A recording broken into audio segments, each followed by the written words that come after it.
I'm Morgan Reynolds, 32, a senior automotive engineer at Detroit Motors. 10 years ago, I walked away from my wealthy stepfamily and built my own life in the motor industry. Last month, I reluctantly flew home for my half-brother Jake's wedding, thinking we could all be adults for one weekend. I never expected his wedding would become the battlefield where years of family tension would explode around a $600 million merger deal. Looking back, I should have known better than to help set those tables. If you're watching this, drop a comment letting me know where you're viewing from. Hit that like button and subscribe to join me for more stories about standing your ground when it matters most. I grew up in a small town outside Detroit, raised by my dad, Frank Reynolds, who owned Reynolds Auto Shop.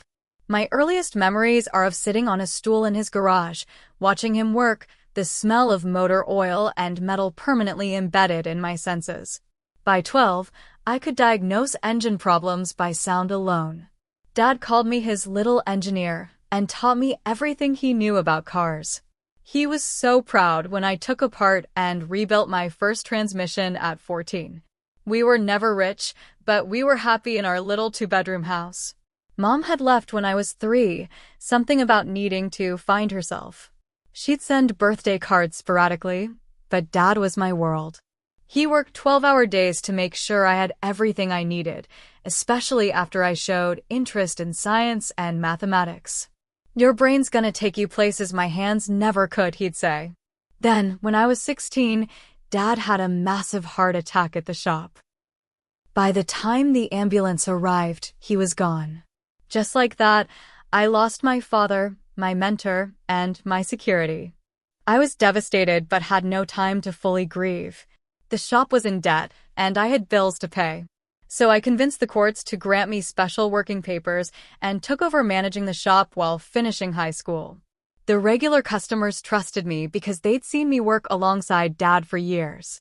2 years later, my absent mother, Diane, reappeared in my life, married to Richard Bradford, CEO of Bradford Industries, a major automotive parts supplier worth billions. Suddenly, my mother was living in a mansion, wearing designer clothes and acting like she'd always been part of high society. She wanted me to join this new family, sell Dad's shop, and move into their estate in Bloomfield Hills. "You could attend any college you want, Morgan. Richard would pay for everything," she'd promised. But Richard Bradford came with his own children. Jake, 2 years younger than me, who was being groomed to take over the company someday, and Amanda, his princess, the same age as me but with every advantage I'd never had. From our first meeting, it was clear that neither welcomed an interloper from their father's new wife's previous life. Victoria Bradford, Richard's ex-wife and mother to Jake and Amanda, maintained significant influence in their lives and the company despite the divorce. She held a position as Chief Strategy Officer at Bradford Industries and lived in a separate wing of the estate. The arrangement was bizarre to me, but apparently common in wealthy circles where business interests trump personal feelings. Victoria took one look at my work boots and calloused hands and decided I didn't belong. "Diane, darling, perhaps we should arrange for Morgan to see my stylist," she'd suggested during our first dinner together, not even addressing me directly. "Those nails have seen better days." I never moved into their estate. Instead, I sold Dad's shop and used every penny to put myself through engineering school at Michigan Tech. I refused Richard's offers of financial help or company internships. I wanted to make it on my own merits, not family connections. For years of scholarships, student loans, and part-time work later, I graduated with honors and landed a job at Detroit Motors, one of the largest automotive manufacturers in the country. Over the next decade, I worked my way up from junior designer to senior engineer, specializing in powertrain systems. I developed 2 patented engine efficiency technologies and led a team designing electric vehicle platforms. My career flourished, but my relationship with the Bradford family withered. I'd see my mother a few times a year, usually meeting for lunch halfway between my apartment in Detroit and their estate. She'd spend most of our time together talking about Jake's accomplishments at Bradford Industries or Amanda's social connections. She rarely asked about my work, and when I tried to explain my projects, her eyes would glaze over. "That's nice, honey," she'd say, then change the subject to the latest Bradford charity gala. As for Richard, Amanda, and Jake, I barely saw them. Richard would send generic birthday cards with hefty checks I never cashed. Amanda didn't bother acknowledging my existence unless forced to at the rare family gathering I attended. Jake was slightly more cordial, occasionally sending an email when he had a technical question he thought I might answer. Victoria remained the gatekeeper of the Bradford family, and it was clear she considered me an unfortunate reminder of Richard's wife's common past. To her, I would always be the grease monkey who didn't know her place. So when the invitation to Jake's wedding arrived, I almost threw it away.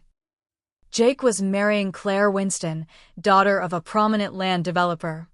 I hadn't even known he was engaged, but my mother called, begging me to attend. "Please, Morgan. It would mean so much to me to have both my children at the wedding," she pleaded. "Jake specifically asked for you to be there." That surprised me enough to reconsider. Maybe Jake had matured. Maybe after 10 years, I could spend one weekend with the Bradfords without feeling like an outsider. I requested time off work, booked a flight, and packed my best dress. Looking back, I was naive to think anything would have changed. The Bradford estate hadn't changed in the decade since I'd last visited. The sprawling mansion still dominated the hillside, surrounded by perfectly manicured lawns and gardens. My Uber driver whistled as we approached the gate. "Some people really live like this, huh?" he said, pulling up to the entrance. "They sure do," I replied, tipping him generously before retrieving my modest suitcase. A uniformed staff member appeared as if from nowhere, reaching for my bag. "I've got it, thanks," I said, slinging my duffel over my shoulder. I'd packed light, planning to stay only for the mandatory 3 days of wedding festivities. Victoria was the first person I encountered in the grand foyer, directing staff about flower arrangements. She looked me up and down, her eyes lingering on my simple travel outfit of jeans and a button-down shirt. "Morgan, you arrived." Not a question, not a welcome. Just a statement of fact. "Diane mentioned you'd be joining us. Gerald will show you to your room." No hug, no "how was your flight?" no "thanks for coming." Just immediate dismissal. "Nice to see you too, Victoria," I replied, forcing a smile. She turned to the nearest staff member. "The East Wing guest room. The blue one." Then she was back to her flowers, conversation over. The blue room turned out to be the smallest guest room, tucked away in the farthest corner of the East Wing, practically in another zip code from the family bedrooms. The message was clear. I might be allowed to attend, but I wasn't really family. I was unpacking when my mother knocked tentatively on the door. "Morgan, honey, you made it." She hugged me tightly, smelling of expensive perfume and anxiety. "How was your flight? You look thin. Are you eating enough?" "The flight was fine, Mom. And yes, I eat just fine on my engineer's salary," I said, trying to keep the edge out of my voice. "How are you?" "Oh, busy. This wedding has been such a production." Victoria has been an absolute saint, handling so many details. "Did you see the floral arrangements? $20,000 just for flowers. Can you imagine?" I couldn't, actually. $20,000 was what I'd paid to fix the roof on my house last year. "Where's Jake?" "I'd like to congratulate him," I asked. "Oh, he's in meetings with Richard and the Westlake people. Did you hear about the merger? Bradford Industries is merging with Westlake Corporation right after the wedding. $600 million deal. Richard says it's going to revolutionize the automotive supplier industry." I had heard rumors about the merger at work. Westlake was known for aggressive acquisition tactics and cutting corners on quality. Meetings during his wedding weekend? That seems intense. Mom waved dismissively. "Business doesn't stop for personal events, Morgan. You know that." "Oh!" "I need to check on the welcome bags for the guests. Dinner's at 7 in the main dining room." business casual. And just like that, she was gone, leaving behind the familiar feeling that I was an afterthought in her new life. I spent the afternoon reacquainting myself with the estate, nodding politely to staff who didn't recognize me and avoiding the busy areas where I might encounter Victoria or Amanda. Around 4, I ventured to the back terrace, hoping for some quiet time before dinner. Instead, I found myself within earshot of a heated business discussion. Richard, Jake, and 2 men in expensive suits were huddled around outdoor furniture, documents spread across the table. "The Winston land is the key," one of the suits was saying. "Without that property for the new facility, the entire manufacturing platform collapses." "Don't worry about the land," Jake replied confidently. "Claire's father has already agreed in principle. The wedding is just formalizing family ties before business ones." I felt a twist in my stomach. Was Jake marrying for love or for a business deal? "And the safety concerns with the e-drive system?" the other suit asked. Richard waved dismissively. "Minor engineering challenges. Nothing that will delay production timelines. Our technical team has it under control." As an engineer specializing in powertrain systems, my ears perked up. E-Drive was a new electric vehicle platform I'd heard about, but the technical specifications were closely guarded. If there were safety concerns... Well, if it isn't my long-lost stepsister, Amanda's voice cut through my thoughts. She stood in the doorway, martini in hand, looking like she'd stepped out of a fashion magazine. "Spying on business meetings now?" "Just getting some air," I replied, stepping away from the terrace. "Good to see you, Amanda." "Wish I could say the same," she smirked. "Still fixing cars in Detroit?" "I'm a senior engineer at Detroit Motors. I design powertrain systems." "Right. Once a mechanic, always a mechanic." She sipped her drink. "Mom's looking for you, by the way. Something about seating arrangements." I highly doubted Victoria was looking for me for anything, but I took the hint and walked away. Dinner that night was excruciating. Seated at the far end of the table, away from the immediate family, I watched as Jake finally made an appearance, looking tired but excited. His fiancée Claire wasn't present, apparently having dinner with her own family. "Morgan, you made it." Jake called down the table, the first genuine welcome I'd received. "Thanks for coming. Claire's excited to meet you." Before I could respond, Victoria cut in. "Jake, darling, tell everyone about the Westlake presentation. Robert was so impressed with your projections." And just like that, the conversation shifted to business. I picked at my meal as Richard, Jake, and Victoria discussed merger details, market projections, and expansion plans.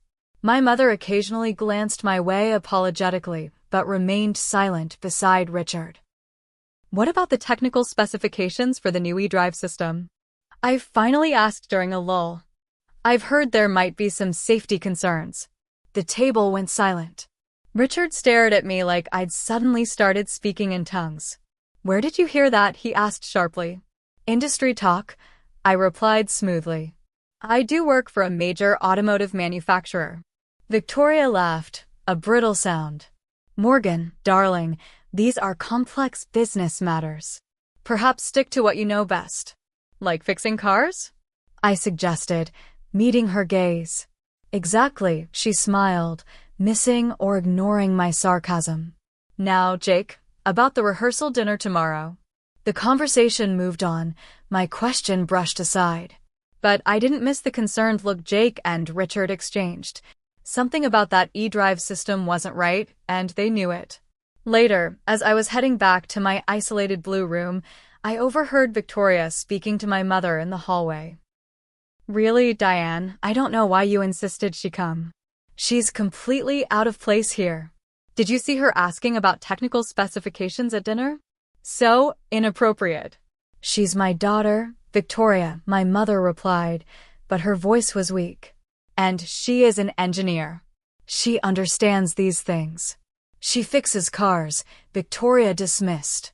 "This is a multi-million-dollar corporate merger. There's a difference." I slipped away before they could see me, my resolve hardening. I might just be the mechanic to them, but I knew more about automotive engineering than anyone in that house. And something told me that knowledge might be more valuable than they realized. The next morning, I woke early to the sounds of increased activity throughout the estate. The wedding was still a day away, but the rehearsal dinner was that evening and final preparations were in full swing. Rather than hide in my room, I decided to make myself useful. If nothing else, helping with setup would give me something to do besides awkward family interactions. I found the event coordinator, an overworked woman named Patty, in the garden marquee, surrounded by staff and looking frazzled. Need an extra pair of hands? I offered. She looked me up and down. Your family, right? Ms. Bradford said family wouldn't be helping with setup. I'm Morgan Reynolds, the bride's stepsister, and I'm happy to help. Relief washed over her face. Thank God. We're short 3 staff members who called in sick. Can you handle table arrangements? For the next few hours, I worked alongside the catering staff, arranging tables, placing centerpieces, and folding napkins into elaborate shapes. The physical work felt good after the tension of the previous evening. Several times, staff members asked if I was a professional event planner, impressed by my efficiency and attention to detail. Engineer, I'd reply with a smile. I just like things to function properly. Around noon, I was checking the stability of a particularly wobbly table when a young woman approached me. Excuse me, do you know where I can find more of these place cards? We seem to be short a few. I looked up to find myself face to face with a pretty blonde woman who looked anxious, but friendly. Sorry, I'm just helping out. You might want to ask Patty, the coordinator. Oh, I thought you were part of the event staff. She looked embarrassed. I'm Claire, by the way. Jake's fiancée. I straightened up, wiping my hands on my jeans. Morgan Reynolds. Jake's stepsister. Her eyes widened. Morgan. I've been hoping to meet you. Jake's told me so much about you. That surprised me. He has. Of course. He says you're the smartest person in the family. A brilliant engineer who wouldn't let anyone hand her success. Claire smiled genuinely. I've been nervous about meeting everyone, to be honest. The Bradfords are intimidating. Tell me about it, I laughed. And I'm only an honorary Bradford at best. Would you like to grab lunch? I could use a break from all this wedding madness. We found a quiet spot in the kitchen garden, away from the bustle, and shared sandwiches prepared by the house chef. Claire turned out to be surprisingly down-to-earth for someone marrying into the Bradford fortune. My family has money, she explained, but nothing like this. Dad developed some successful properties in Michigan, but we still fly commercial and do our own grocery shopping. How did you meet Jake? I asked, curious about what had drawn her to my status-conscious stepbrother. At a charity fundraiser. I was there representing my father's foundation, and Jake was different than I expected. Kinder. More thoughtful than most men in his position. Her expression softened. When we're alone, away from all this, he's just Jake. Not the Bradford heir. I found myself warming to Claire. So the wedding planning has been intense, I take it? Overwhelming, she admitted. Victoria has opinions about everything, from my dress to the champagne brand. Sometimes I feel like I'm just a prop in the Bradford family production. That sounds familiar, I said. I've always felt like an unwanted extra in their perfect family portrait. Claire hesitated, then spoke quietly. Can I tell you something in confidence? I nodded. I'm not entirely comfortable with how intertwined this wedding is with the business merger. My father's land is part of the deal, and sometimes it feels like I don't know, part of the transaction. Have you talked to Jake about this? I've tried, but he insists it's just good timing. The merger has been in works for months, and the wedding date was set before final negotiations. She sighed. Maybe I'm being oversensitive. Before I could respond, we heard Victoria's voice approaching. Claire immediately straightened, her demeanor shifting to polite deference. Victoria rounded the corner with 3 elegantly dressed women, clearly old friends from her social circle. She stopped short when she saw us. "Claire, there you are. We've been looking everywhere. The florist needs final approval on your bouquet." Her gaze slid dismissively over me. "I see you've met Morgan." "Yes, we were just having lunch and getting acquainted," Claire replied. One of Victoria's friends peered at me curiously. "Is this your wedding planner, Victoria?" "She's done a marvelous job with the table arrangements." Victoria's smile tightened. "No, Judith. This is Diane's daughter from her first marriage. Morgan works with cars in Detroit." "I'm an automotive engineer," I corrected. "Senior powertrain systems developer at Detroit Motors." Victoria waved her hand dismissively. "Don't mind her, she's just the mechanic. We keep her around for when things break."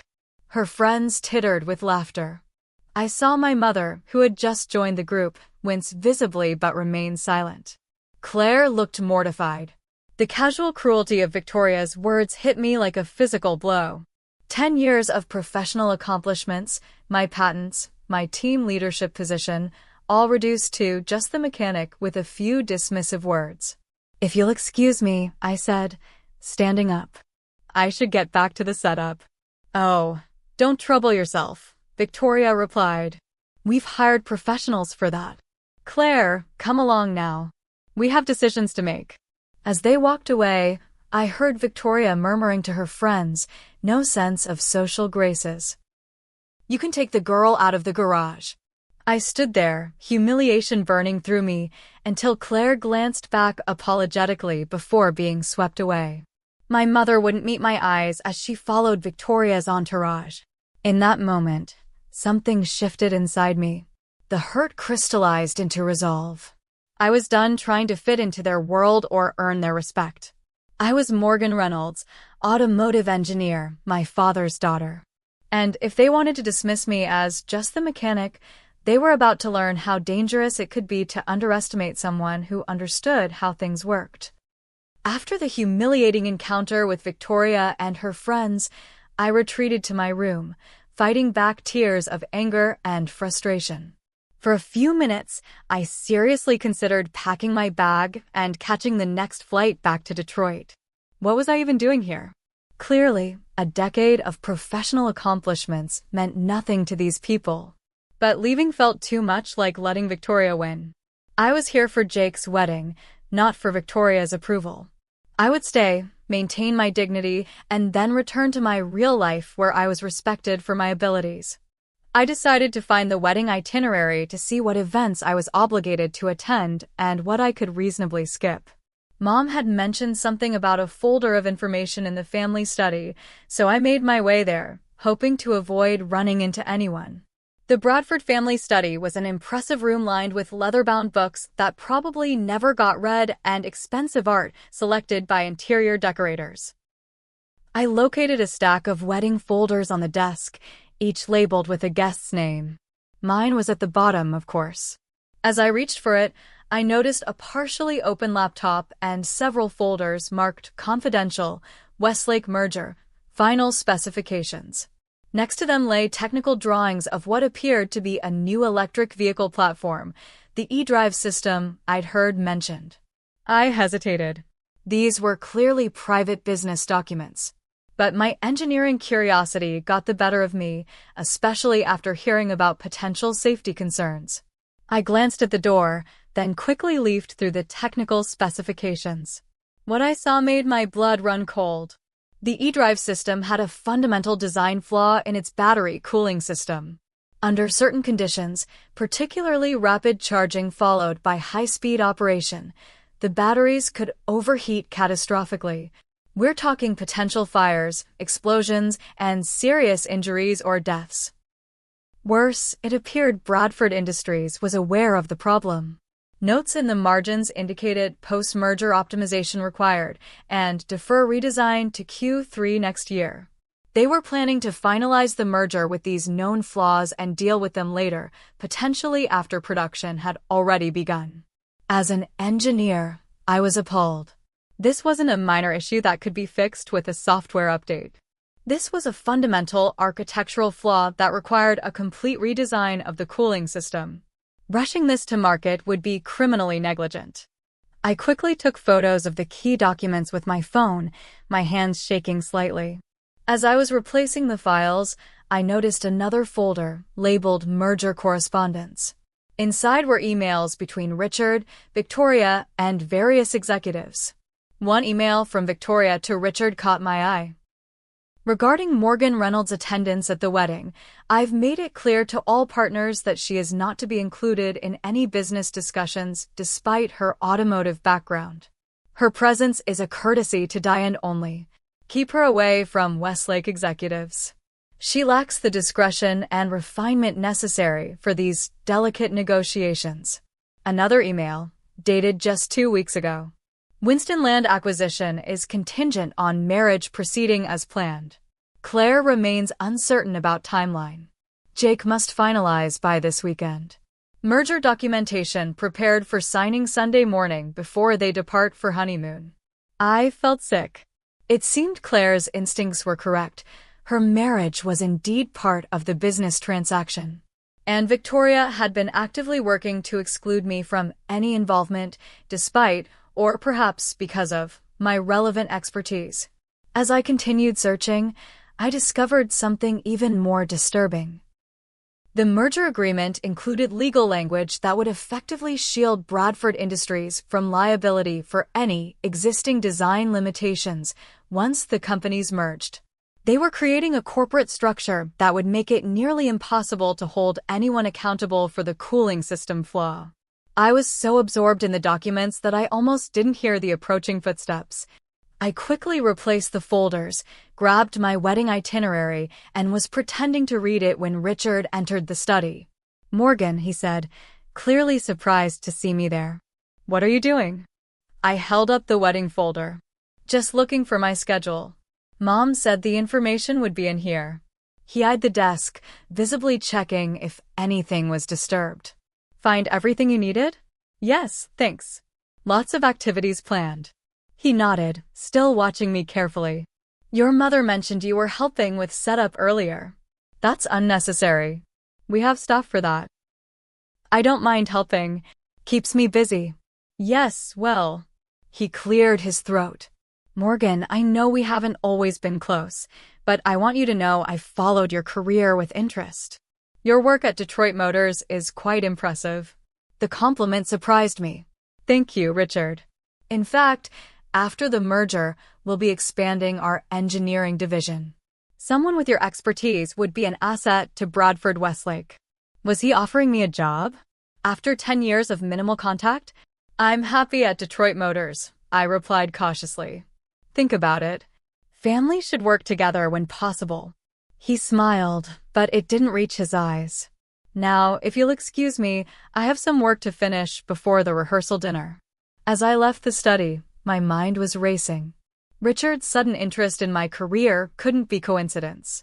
Did he suspect I'd seen the technical specifications? Was the job offer an attempt to buy my silence? Back in my room, I reviewed the photos I'd taken, analyzing the cooling system design in detail. The flaw was even worse than I'd initially thought. Under certain conditions, thermal runaway could cause catastrophic battery failure within minutes, with no warning to the driver. I was facing a serious ethical dilemma. Exposing what I knew would undoubtedly destroy my relationship with the Bradford family, tenuous as it was. My mother would be devastated. Jake's wedding would be ruined. But saying nothing could potentially put lives at risk once these vehicles hit the market. I decided to approach Richard privately after the rehearsal dinner. Despite our differences, I had to believe he wouldn't knowingly endanger people for profit. Perhaps he didn't fully understand the technical implications of the design flaw. I would explain the issues calmly and professionally, engineer to businessman, and trust that he would do the right thing. As I dressed for the rehearsal dinner, I practiced my explanation, keeping it simple but accurate. I even prepared some rough sketches showing how the cooling system could be redesigned without delaying production too significantly. I was going to give Richard the chance to be the hero of the story, to fix the problem before anyone got hurt and before any merger documents were signed. It was the right thing to do, both ethically and professionally. I just hoped he would see it that way too. The rehearsal dinner was held in the estate's formal garden, with strings of lights hanging from the trees and champagne flowing freely. I stayed in the background, watching as Jake and Claire went through the motions of celebrating their upcoming marriage while Victoria flitted between business associates and wedding guests, perfectly blending social niceties with strategic networking. Claire caught my eye across the garden and gave me a small smile. She looked beautiful but tense, nothing like the relaxed woman I'd shared lunch with earlier. Jake kept his arm around her waist possessively, guiding her from group to group like a prized acquisition. I waited patiently for an opportunity to speak with Richard privately. It came later in the evening, as guests were beginning to leave, and he stepped away to take a phone call near the garden's edge. "Richard," I approached as he ended his call. "Do you have a moment? There's something important I need to discuss with you." He checked his watch. "Can it wait until tomorrow, Morgan? It's been a long day." "It's about the e-drive system in the merger documents," I said quietly. His expression instantly sharpened. "What did you say?" "I saw the technical specifications in the study," I admitted. "The cooling system has a critical flaw that could cause catastrophic battery failure. It needs to be redesigned before production." Richard's face hardened. "You had no right to look at those documents." "I know, and I apologize for that, but the safety issue is real." "Look," I pulled out my phone and showed him my analysis. "Under these specific conditions, the batteries will overheat within minutes. There's no failsafe. This could kill people, Richard." He stared at my calculations for a long moment. "How many people have you shown this to?" "No one. I came directly to you. This can be fixed before the merger finalizes." "Put your phone away," he hissed, glancing around to ensure no one was watching us. "This is proprietary information. You could be sued for corporate espionage." "I'm not trying to cause problems," I insisted. "I'm trying to prevent them. This design is dangerous." "You don't understand the complexities of bringing a product to market," Richard replied dismissively. "Every new technology has optimizations that happen post-launch. This isn't an optimization issue. It's a fundamental design flaw that could lead to vehicle fires or explosions. People could die. Your concerns are exaggerated. Our engineering team has already—" "What concerns?" Victoria's voice cut through our conversation as she appeared beside Richard. She was smiling for the benefit of nearby guests, but her eyes were cold. "Richard, Jake is looking for you. The Westlakes have some questions about tomorrow's schedule." "Morgan was just leaving," Richard said firmly. I stood my ground. "Victoria, the e-drive system in the merger has a serious safety issue that needs to be addressed before any agreements are signed." Victoria's smile didn't waver, but her voice dropped to a dangerous whisper. "I don't know how you accessed private company information, but this conversation is over. This is Jake's wedding weekend, and you will not disrupt it with unfounded allegations." "They're not unfounded. I can prove the design flaw exists." "You're a glorified car mechanic trying to insert yourself into matters beyond your expertise," Victoria hissed. "This merger represents years of strategic planning, billions in shareholder value, hundreds of jobs. I will not let you jeopardize that with amateur analysis." I felt a presence beside me and turned to see Jake had joined us, his expression concerned. "Everything okay here?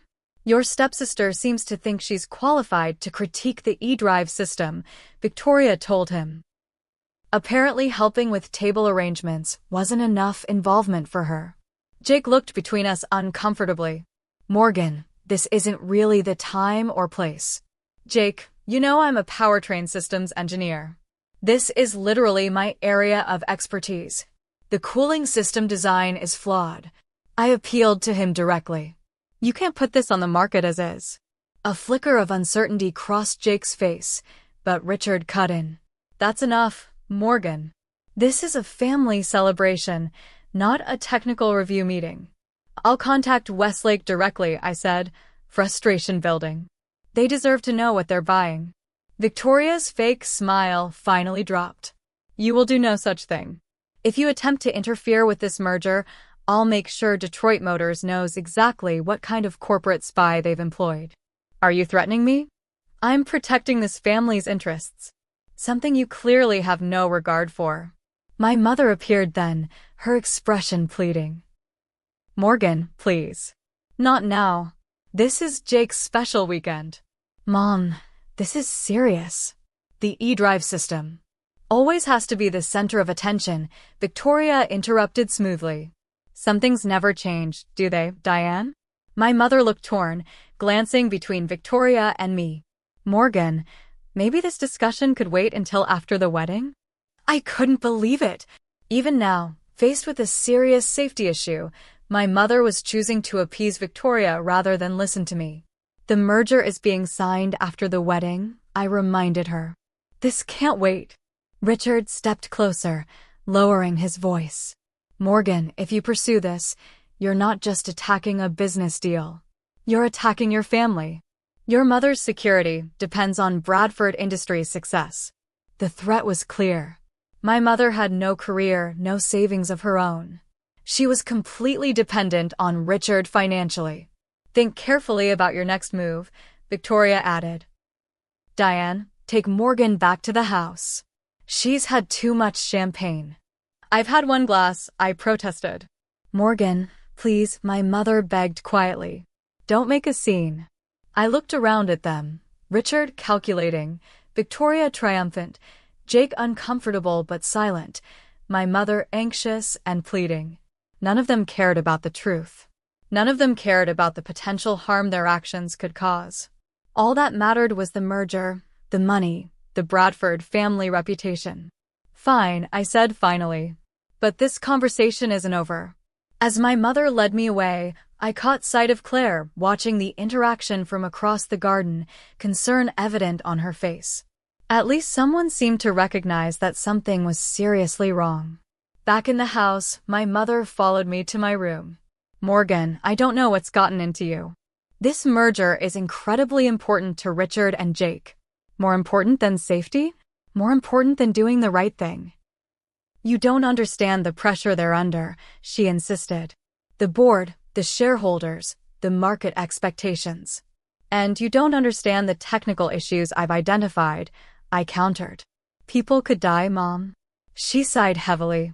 Richard wouldn't allow a dangerous product on the market. He's a good man. Is he?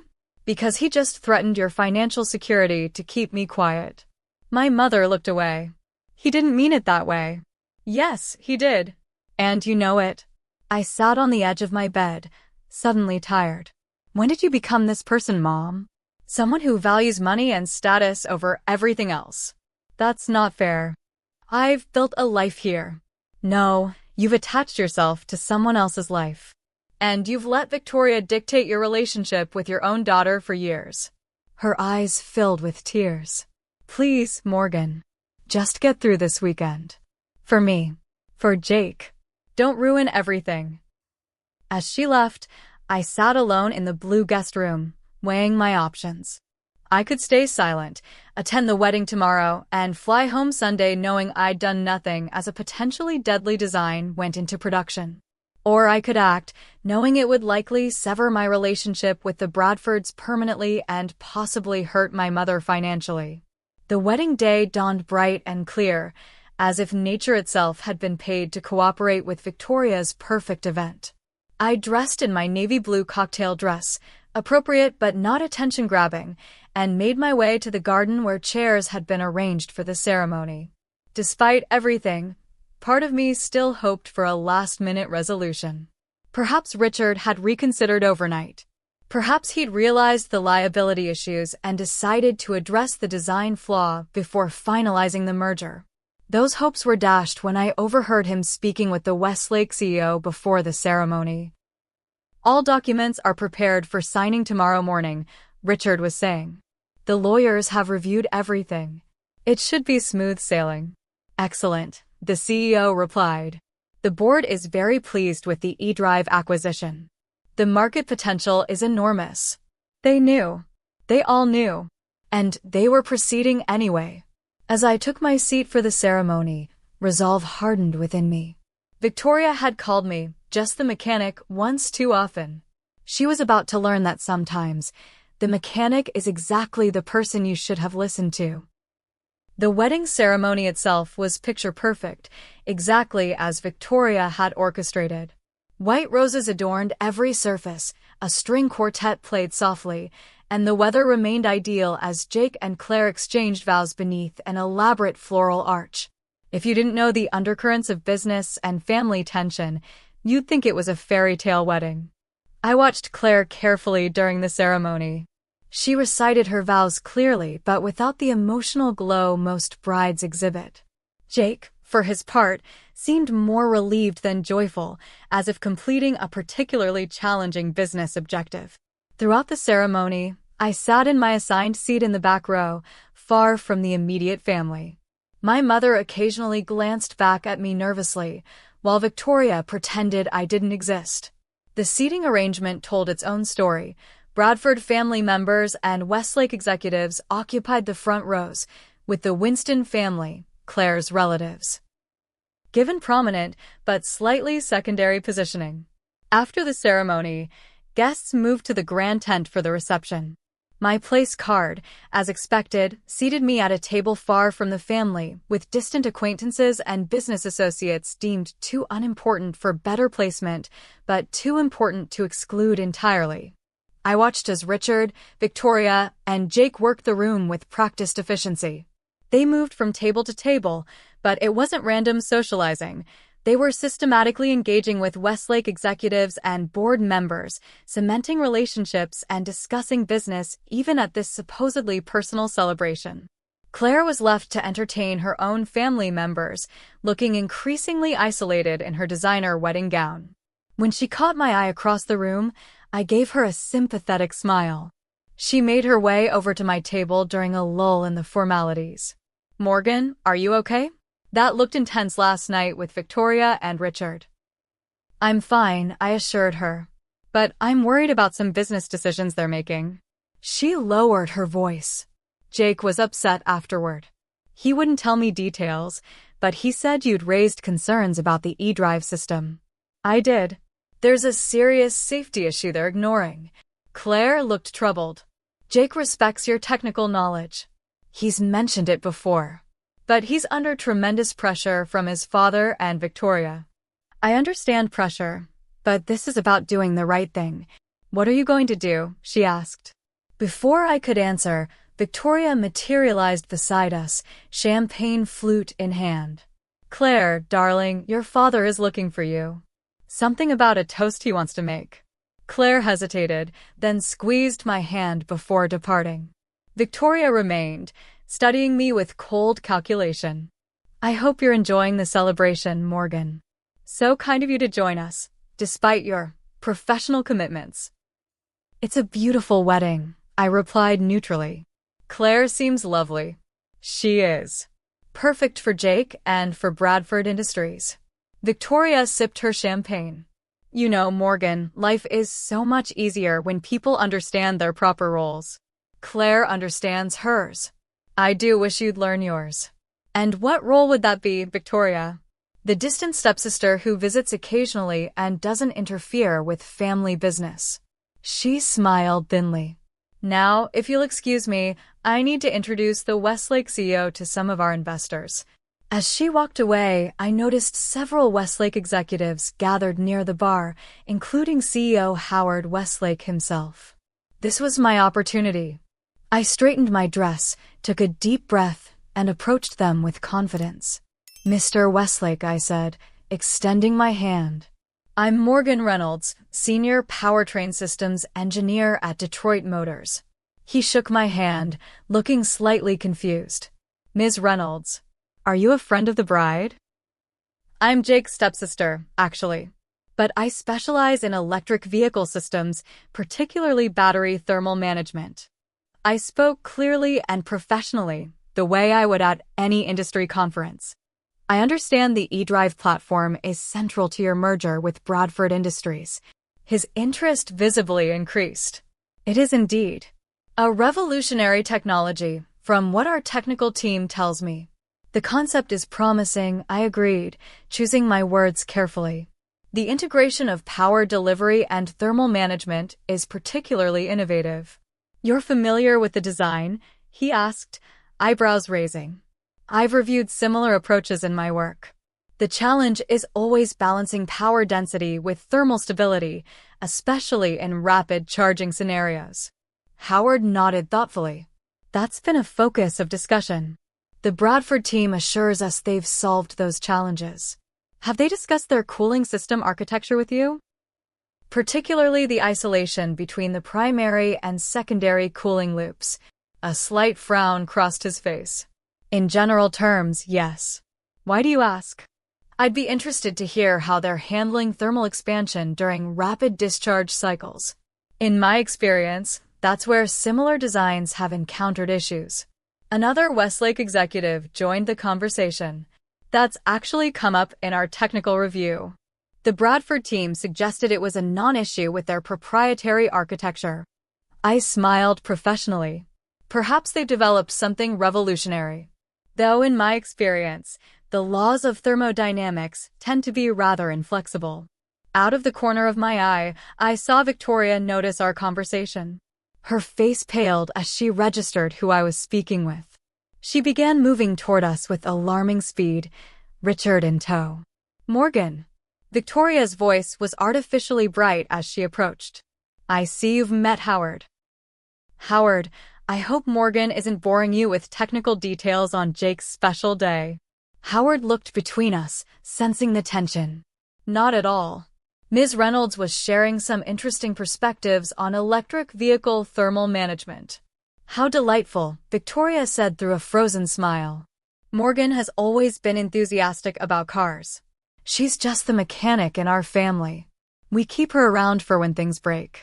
The dismissive joke fell flat. Howard's expression cooled noticeably. Ms. Reynolds indicated she's a senior engineer at Detroit Motors, specializing in powertrain systems, he said. Hardly, just a mechanic. Victoria's smile tightened. A figure of speech, of course. Morgan, I believe your mother was looking for you. Actually, Howard said, I'd like to continue this conversation. Ms. Reynolds raised some interesting questions about the eDrive cooling system that I'd like to explore further. Richard stepped forward. Perhaps we could schedule a technical discussion after the wedding festivities, Howard. This hardly seems the appropriate venue. On the contrary, Howard replied, given that we're signing merger documents tomorrow morning, this seems exactly the right time to address any technical concerns. He turned to me. Ms. Reynolds, would you mind being more specific about your questions? This was my moment. I could see Victoria and Richard exchanging panicked glances, but they couldn't stop me without creating exactly the scene they were trying to avoid. I'd be happy to, I said calmly. The current eDrive design uses a cascading cooling system that's inadequate for the battery configuration. Under rapid charging followed by high acceleration, the primary cooling loop will experience catastrophic failure within approximately 7 minutes. Howard's expression grew serious. Are you certain of this? I've analyzed the thermal dynamics. The failure point is mathematically inevitable unless the entire cooling architecture is redesigned. Richard attempted to intervene. Morgan is speculating based on incomplete information. Actually, I interrupted. I reviewed the complete technical specifications yesterday. The design flaw is documented in your own materials, flagged for post-merger optimization, which I believe translates to fix it after the deal is done. The atmosphere had changed dramatically. Several other Westlake executives had gathered around us, and I could see Jake approaching with concern on his face. Howard, Richard said urgently, I assure you any technical concerns will be addressed. I'd like to see this analysis, Howard cut in. If what Ms. Reynolds is suggesting is accurate, we have a serious problem. Victoria was livid but maintaining a brittle social veneer. This is Jake's wedding reception.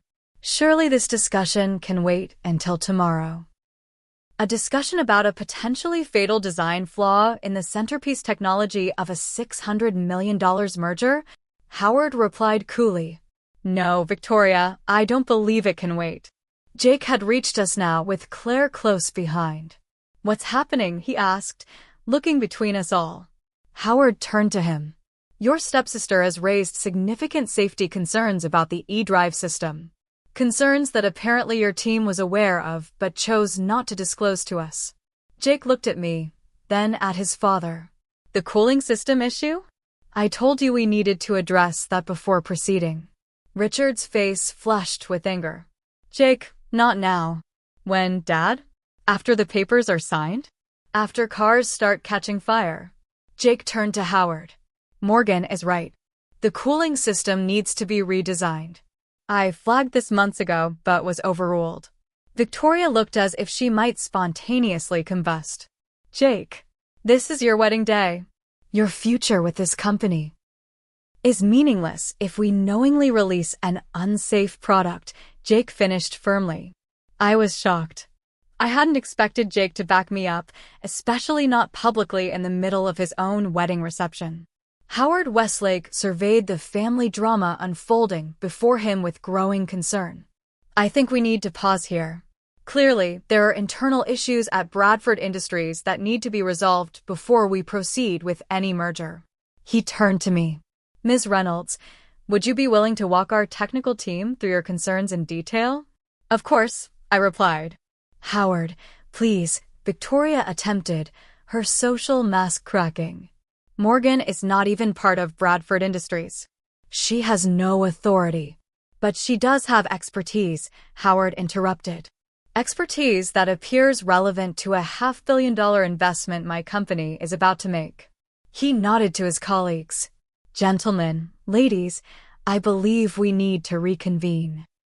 As the Westlake contingent moved away for an impromptu conference, Victoria rounded on me. You've ruined everything, she hissed. Years of work, destroyed in minutes. I didn't destroy anything, I replied calmly. I prevented a potential disaster. If those vehicles had gone to market with that cooling system, people could have died. You had no right to interfere, Richard growled.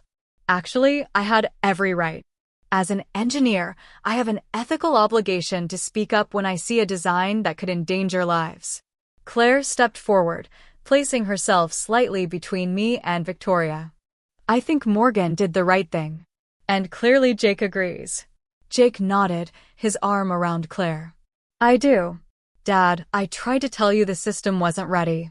This isn't Morgan's fault. Victoria couldn't believe what she was hearing. Jake, she's deliberately sabotaged this merger on your wedding day. No, Jake replied firmly.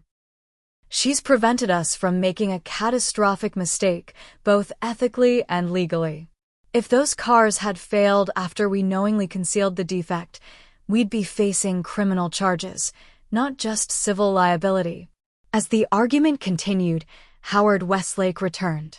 In light of these revelations, we're suspending merger negotiations pending a complete technical review of the e-drive system.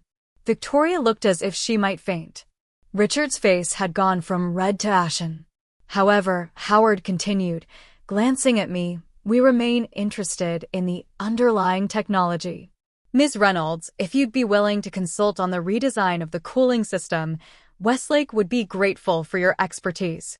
Before I could respond, my mother appeared at my side, having finally gathered the courage to approach. I'm proud of you, Morgan, she said quietly. Your father would be too. It was the first time in years she'd mentioned my father, and the first time in even longer that she'd stood with me instead of deferring to Victoria. The simple statement meant more than she could know. As the reception continued around us, its celebratory mood now tinged with tension and whispered conversations, I realized that Victoria had been right about one thing. I was indeed just the mechanic in this family. But sometimes, the mechanic is exactly the person who prevents a catastrophic breakdown. The days following Jake and Claire's wedding were chaotic, to put it mildly. The Westlake-Bradford merger was officially suspended pending a complete technical review, sending shockwaves through both companies and the automotive industry at large. Business news outlets speculated wildly about what had happened, with headlines ranging from Bradford-Westlake merger hits technical snag to safety concerns derail $600 million automotive deal. I extended my stay in Michigan by a week, working directly with Westlake's engineering team to explain the cooling system flaws in detail. Howard Westlake had arranged for a conference room at their headquarters where I walked their technical staff through my analysis. Their chief engineer, a veteran in the industry, confirmed my findings within hours. This would have been catastrophic, he told Howard. Morgan's assessment is spot on. We're looking at complete thermal runaway in certain operating conditions. Jake surprised me by joining these technical sessions, taking responsibility in a way I hadn't expected from him. I knew something wasn't right with the system, he admitted during one meeting. But I let myself be convinced that we could fix it after the merger. That was wrong, and I'm grateful Morgan had the courage to speak up when I didn't. This new side of Jake, thoughtful, accountable, and genuinely concerned with doing the right thing, was a revelation. We began having actual conversations for the first time in our lives, finding common ground in our shared concern for the company's future and the safety of its products. I never really knew you, he told me over coffee one afternoon. Victoria always painted you as this resentful outsider who didn't understand our world. But you understand the most important part of it better than any of us. The engineering? I asked. The integrity, he corrected. Dad and Victoria got so focused on stock prices and market share that they lost sight of what matters. You never did. Claire also reached out, inviting me to lunch away from the Bradford estate. Their honeymoon had been postponed due to the merger crisis, but she seemed relieved rather than disappointed. You gave us an unexpected wedding gift, she said. Jake is finally standing up for himself against Victoria and Richard. He's talking about restructuring the company's leadership. How are you handling all this? I asked her. Honestly, I'm proud of him. And I'm glad to know my husband isn't willing to cut corners on safety for profit. She smiled. Plus, I like you, Morgan. I'm hoping we might actually become real family now.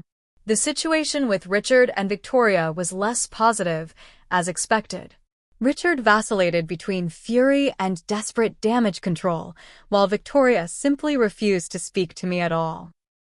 My mother was caught in the middle, torn between her husband and her daughter. A week after the wedding, she came to my hotel room, looking exhausted but determined. I've spent 10 years being Victoria's shadow, she said without preamble. Letting her dictate how I should dress, who I should talk to, even how I should interact with my own daughter. She took a deep breath. I'm done with that. What does that mean, Mom? It means I've told Richard that either Victoria's influence over our family changes or our marriage does. Her hands trembled slightly, but her voice was steady. I should have stood up for you years ago, Morgan. I'm so sorry I didn't. I hugged her tightly, feeling a knot of long-held tension finally begin to unravel. It's never too late to start. As for Bradford Industries, the company faced a critical juncture. With the merger suspended and serious questions raised about its technical oversight, stock prices plummeted. Richard was facing pressure from the board to step down, and rumors swirled about potential shareholder lawsuits. Ironically, it was Jake who approached me with a potential solution. We need to completely redesign the eDrive cooling system, he said. But our engineering team doesn't have the expertise to do it quickly enough to save the company. Would you consider consulting on the project? You want me to help save Bradford Industries? I asked incredulously. After everything that's happened? I'm not asking for Victoria or my father, Jake clarified. I'm asking for the hundreds of employees who had nothing to do with this decision. And I'm asking because you're the best person for the job. I thought about it carefully. Part of me wanted nothing more to do with Bradford Industries and its toxic family dynamics. But another part, the engineer, the problem solver, was already mentally redesigning that cooling system. I'll consult, I finally agreed. But I won't become a Bradford employee. I'll work through Detroit Motors as an external contractor. Jake nodded. That's fair. And Morgan? Thank you. Over the next month, I split my time between Detroit Motors and Bradford Industries, leading a team to completely rebuild the eDrive cooling architecture.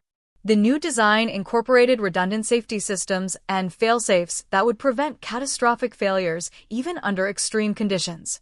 Howard Westlake remained interested in the technology, visiting several times to review our progress.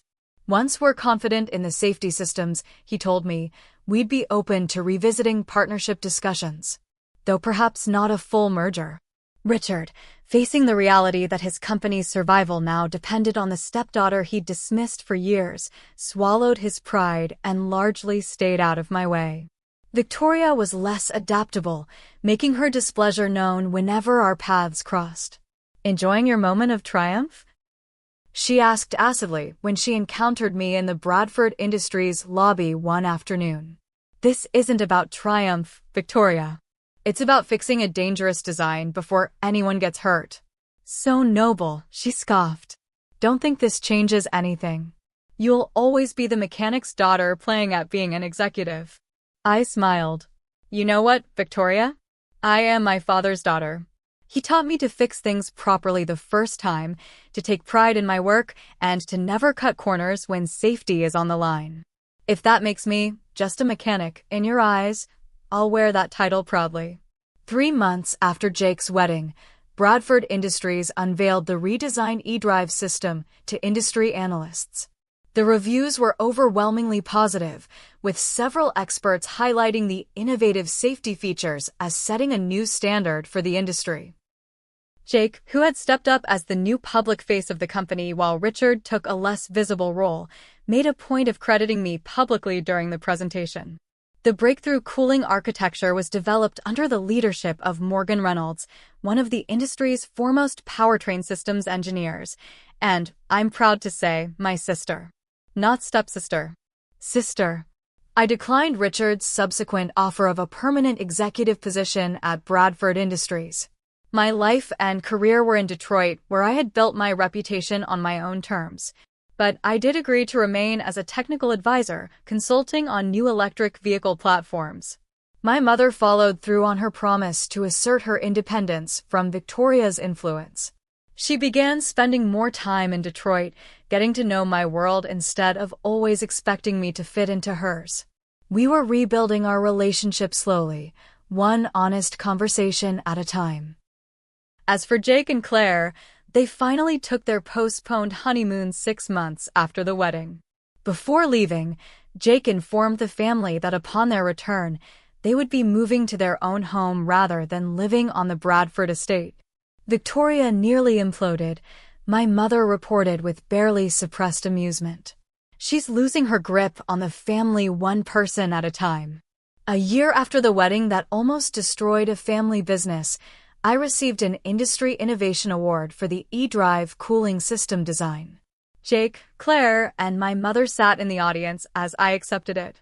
Victoria and Richard declined to attend. Standing at the podium, looking out at my small but genuine family, I reflected on everything that had happened since that moment in the garden when Victoria had dismissed me as just the mechanic. In engineering, as in life, the most catastrophic failures often begin with the smallest oversights, I told the audience. A loose connection. A miscalculation. A voice ignored because it doesn't come from the expected source. But integrity and expertise can't be measured by titles or family connections. Sometimes, the person you need most is the one you've been taught to overlook. After the ceremony, my mother hugged me tightly. "Your father would be bursting with pride," she whispered. For the first time in years, hearing her mention him didn't sting. "I think he would," I agreed. As we left the venue, Jake pulled me aside. "You know, if Victoria hadn't called you, just the mechanic, that day, none of this would have happened. Bradford Industries might have collapsed under lawsuits after the first eDrive failures. So in a way, we should thank her?" I laughed. "I wouldn't go that far," Jake grinned. "But it does show that sometimes the best thing that can happen is having someone underestimate you completely." He was right. Victoria's dismissive words had been the final push I needed to stop seeking approval I would never receive and start using my voice for what really mattered. In trying to diminish me, she had inadvertently empowered me to take my rightful place at the table. The lesson wasn't lost on me. Our worth isn't determined by how others see us, but by how we see ourselves and the courage we show when faced with difficult choices. Sometimes being underestimated is the greatest advantage of all. It gives you the element of surprise when you finally show your true capabilities. If you've ever been dismissed, overlooked, or called just anything, remember my story. Your knowledge, your skills, your integrity, these are powerful tools that no one can take from you. Use them wisely, speak up when it matters, and never let anyone else define your value. Have you ever been underestimated and then proved someone wrong? Share your story in the comments below. If this resonated with you, please hit that like button and subscribe for more stories about standing your ground. Thanks for listening, and remember, sometimes being just the mechanic means you're exactly the person who can prevent a disaster.